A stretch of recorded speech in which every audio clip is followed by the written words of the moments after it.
RDC, Joseph Kabila, Hippolyte. Kanambe, condamné à mort et à une amende de 30 milliards de dollars. Oui pour apologie ou propagande des actes de crimes de guerre. Oui pour trahison. Oui pour le complot.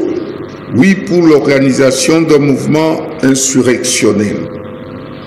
2. À la question de savoir si le prévenu est responsable pénalement des crimes commis par les membres de la coalition et par lui-même. Oui pour le crime de guerre par homicide intentionnel ou meurtre. Oui pour le crime de guerre par viol. Oui pour le crime de guerre par torture. Oui pour le crime de guerre par attaque contre le bien protégé. Oui pour apologie ou propagande des actes de crimes de guerre. Oui pour trahison. Oui pour complot. Oui pour l'organisation d'un mouvement insurrectionnel. Bien sûr, pour les crimes de guerre, c'est en participation criminelle avec la coalition AFC M23. À la question de savoir s'il y a lieu de retenir en sa faveur de circonstances atténuantes, à la majorité de voix de ses membres, la Haute Cour répond non. En conséquence, elle condamne sans admission de circonstances atténuantes le prévenu à la peine de mort pour le crime de guerre par homicide intentionnel ou meurtre, à la peine de mort pour le crime de guerre par viol, à la peine de mort pour le crime de guerre par torture, à la peine de mort pour le crime de guerre par attaque contre le bien protégé, à la peine de mort pour apologie ou propagande des actes de crimes de guerre, à la peine de mort pour trahison, à la peine de mort pour l'organisation d'un mouvement insurrectionnel, à 15 ans de servitude pénale principale pour complot. Faisant application de l'article 7 du Code pénal militaire, elle prononce une seule peine, c'est-à-dire la plus forte, soit la peine de mort. Statuant sur l'action civile, dit les actions civiles des partis civils, ONG Défense des victimes de crimes sans frontières et l'ASBEL, Action d'accompagnement des veuves, orphelins, victimes de guerre, en sigle AVOVIG, irrecevable. Dit l'action civile de la province de l'Ituri, recevable mais non fondée. Dit les actions des partis civils République démocratique du Congo et les provinces du Nord et Sud Kivu recevables et fondées. En conséquence, condamne le prévenu au paiement des dommages-intérêts fixés de la manière suivante. 29 milliards de dollars américains à la partie civile RD Congo, répartis ainsi qu'il suit.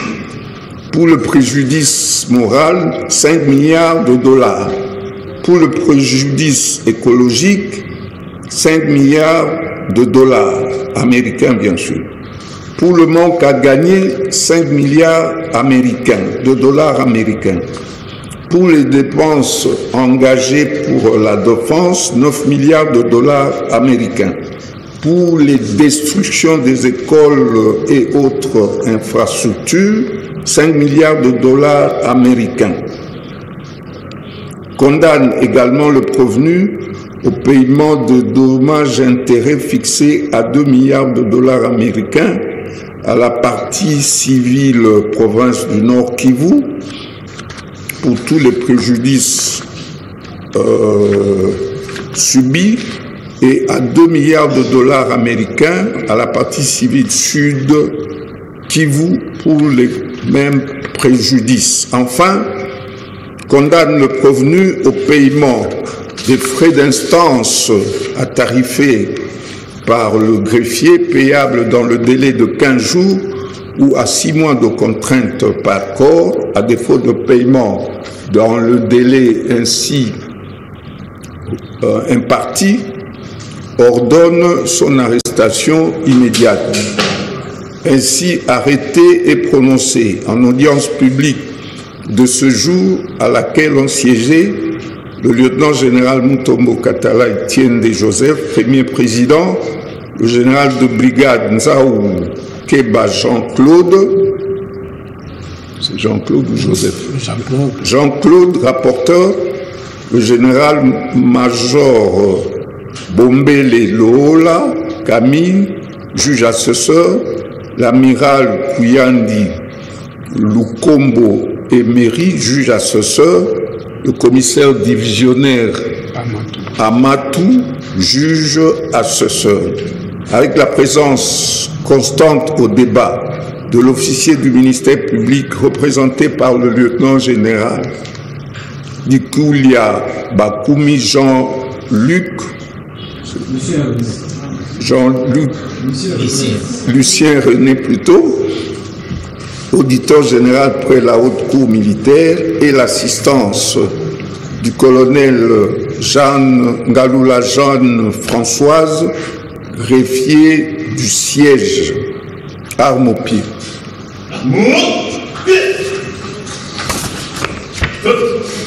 En clair, toutes les infractions mises à charge du prévenu sont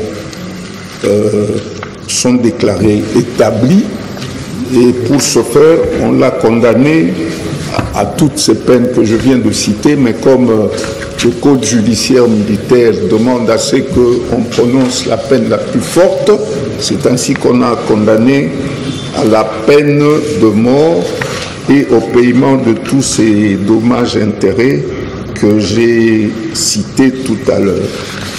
Voilà, c'est ici où s'arrête cette procédure. Le commandant, police d'audience, vous avez le commandement.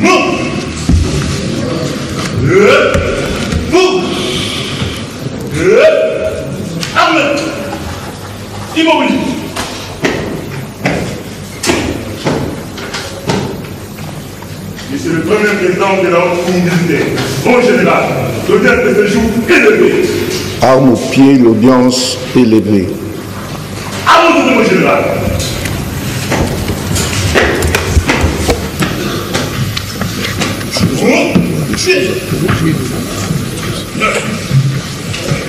Et voilà, ainsi prend fin cette saga judiciaire, et toutes les infractions retenues à charge de Joseph Kabila, ancien président de la République, sont établies. Il écope de la peine de mort sur presque toute la ligne.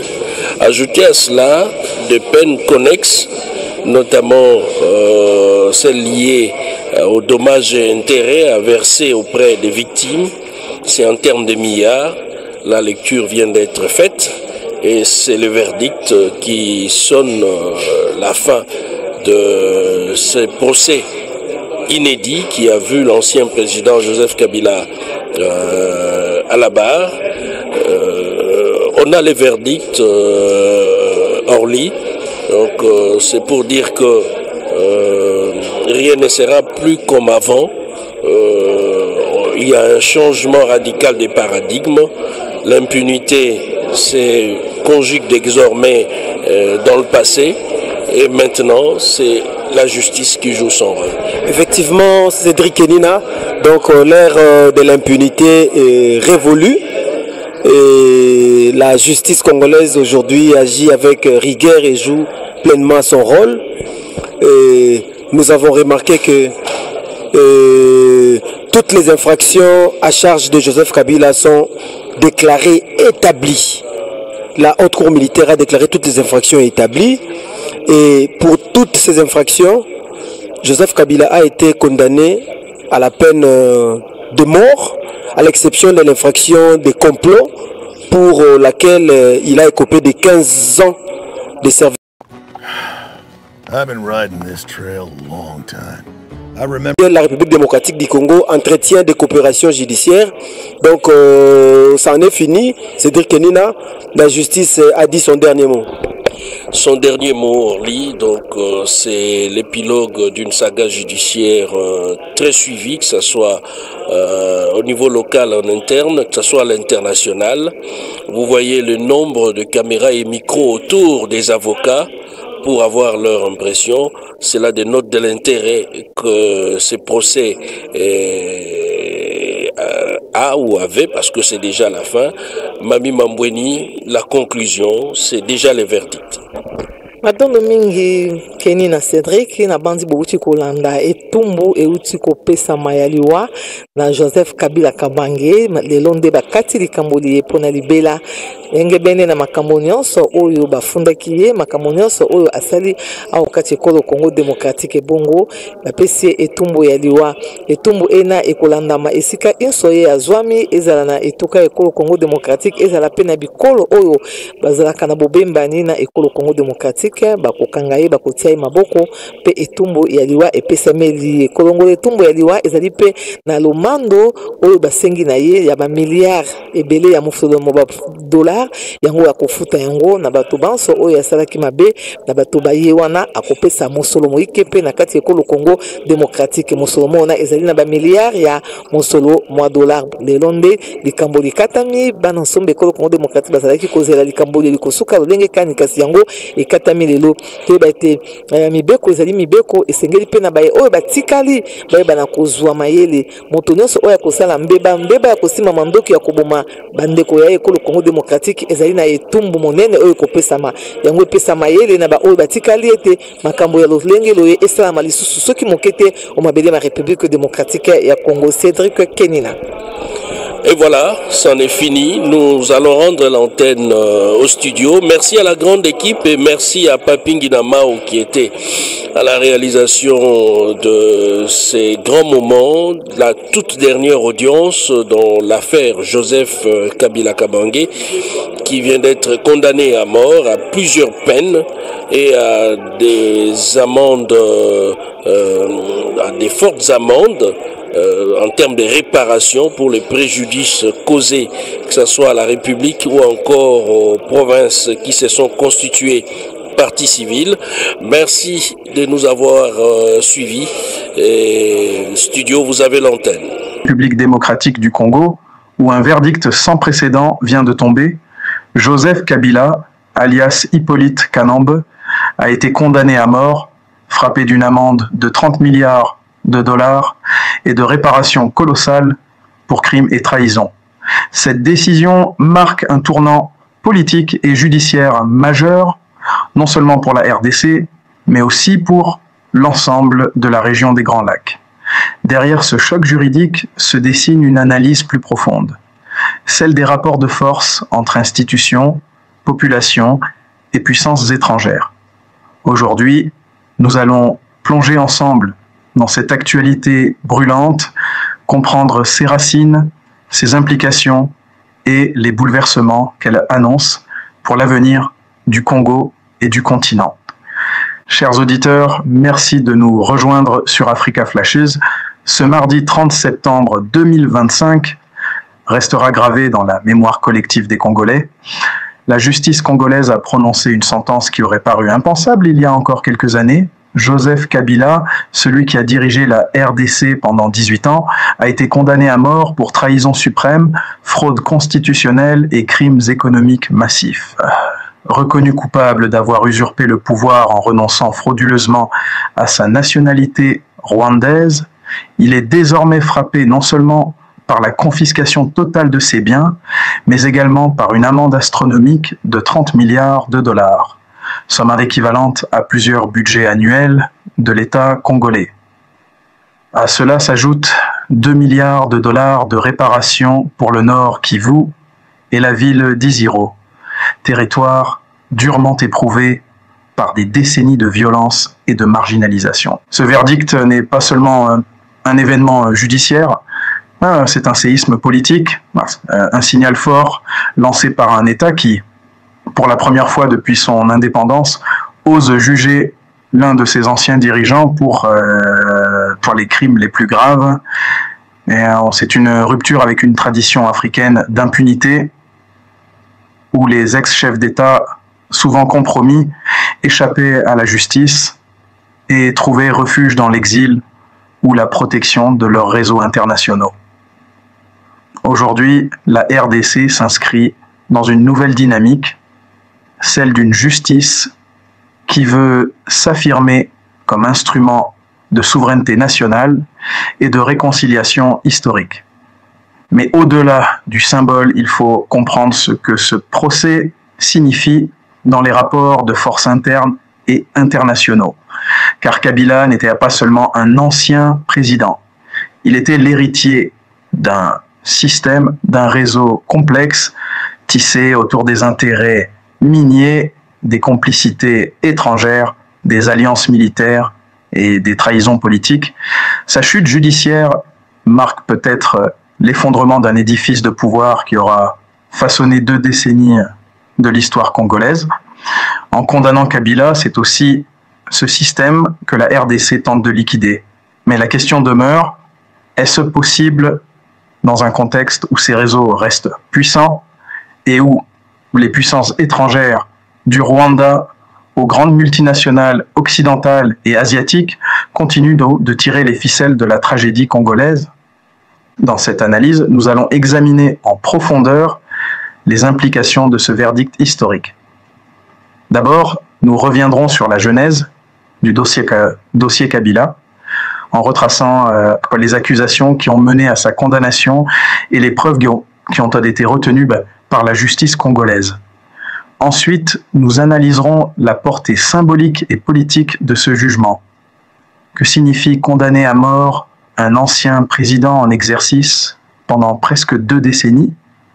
Est-ce une revanche de l'histoire ou une étape vers une véritable reconstruction nationale? Puis, nous aborderons les conséquences pratiques et stratégiques de cette décision sur le plan interne. Qu'adviendra-t-il de l'équilibre des forces entre les institutions, l'armée, les mouvements citoyens et les provinces meurtries comme le Nord Kivu? Enfin, nous ouvrirons la réflexion à l'international. Comment réagit la région des Grands Lacs? Comment Kigali de Paul Kagame interprète-t-il ce coup de tonnerre? Et quelles sont les répercussions possibles pour les États-Unis de Donald Trump, la Chine, la Russie ou encore l'Union européenne qui se positionne en acteur majeur du jeu congolais? Car ce verdict est bien plus qu'un jugement. C'est un miroir de l'histoire récente du Congo, un révélateur de ses contradictions et une promesse de rupture. Mais c'est aussi une bombe diplomatique, un défi pour les alliances et un pari risqué pour le gouvernement actuel de Félix Tshisekedi. Juger Kabila, c'est toucher à des intérêts énormes, c'est ouvrir la boîte de Pandore des complicités et des responsabilités partagées, car derrière Kabila, ce sont des multinationales minières, des banques internationales, des chefs de guerre et même certains partenaires occidentaux qui pourraient voir leur nom surgir dans les dossiers judiciaires. En condamnant Kabila, la RDC affirme qu'elle ne tolère plus la trahison et la prédation. Mais saura-t-elle aller jusqu'au bout de cette logique dans un pays où la corruption est encore omniprésente, où les élites politiques restent fragiles et où la population, bien qu'exaltée par ce verdict, attend des changements concrets dans son quotidien? C'est là toute l'ambiguïté de ce moment historique.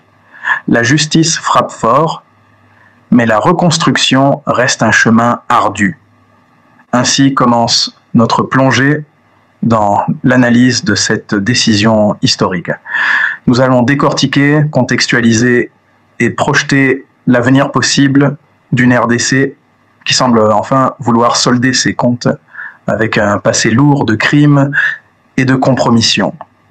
Mais la question demeure, ce verdict est-il réellement le début d'une nouvelle ère ou seulement un épisode spectaculaire dans une guerre plus large entre clans politiques et intérêts géostratégiques?